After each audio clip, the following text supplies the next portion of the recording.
Turkey say more soldiers are headed to its border with northern Iraq.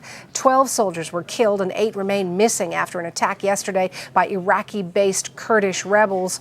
Turkey threatened cross-border strikes against those rebels just last week, and it all threatens yet another crisis for not just Iraq, but Washington as well. And that's where the CBC's Henry Champ is now. Henry, a U.S. official just finished speaking on this issue. What did he have to say? Well, first, before we get to that, we should tell you, Suhanna, that there's been late reports around here. They've not yet been officially confirmed, but that the Turkish foreign minister has agreed to go to Baghdad, where he will meet with the Iraqi government officials and American officials to decide what to do about this threat from the PKK Kurdish rebels, who, of course, are seeking to establish their own homeland in the north of Iraq and in the southern portions of Turkey. We can only tell you that what we're told here at the White House is, outside of confirmation, is that they see this as a very hopeful sign that there is conversation ongoing. There's no question that the pressure has mounted considerably here. You have a large military force from Turkey on the border. Turkey is demanding that something be done about the PKK rebels. They want the Iraqis and the Americans to move forward and take some sort of military action against them, or they say that they will. Now, back to your original question, what is the White House official statement so far? Well, it's pretty much the same as it's been for some time. And here's an example of what that was told to reporters a few moments ago. I think we are all unified, the Turks, the United States, the Iraqi government, in asking the PKK, not asking the PKK, but addressing the situation of the PKK to stop these attacks on the Turkish people and the Turkish army. It's a unified position. We want to see swift action, and we want these attacks to stop. Now, this is a dispute, Henry, between two governments Washington really wants to support, and there's a division within the U.S. administration on this issue. Can you explain that for me?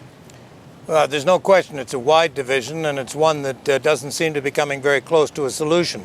There are a good number of people, and most of them are from the State Department and the diplomatic community, who are saying to the Bush administration, Turkey is this country's closest Islamic friend and has been for some time. They are also a member of NATO, and the United States has an obligation to defend other NATO countries from attack. And their argument is that something has to be done, either turning a blind eye, as used to be the case in the Saddam Hussein regime, and allowing an elite force of Turks to go in and deal with those rebels because they're close to the border and fairly easy to find, or that the Iraqis and the Americans, a combination of that, take actual direct military action against the PKK. On the other hand, you've got a group of people, mostly the military, who are saying to take any kind of effort like that is only going to create chaos in the most stable region of Iraq at the moment, and that's the northern Kurdish area. They also point out that taking military action could be extraordinarily difficult because the PKK is mostly located in refugee camps along the Turkish-Iraq border.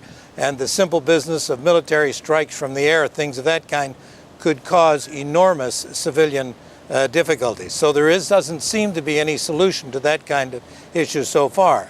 The worst fact of all of this, though, of course, is that the American foreign policy has avoided dealing with this issue until now.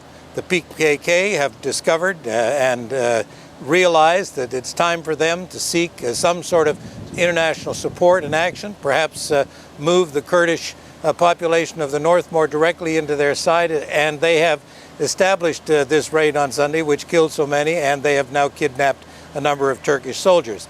Everybody here believes that will not be the last military action by the PKK, and when that happens, no one can be certain of what the result may be. Thanks for the update, Henry. You bet. Henry Champ at the White House.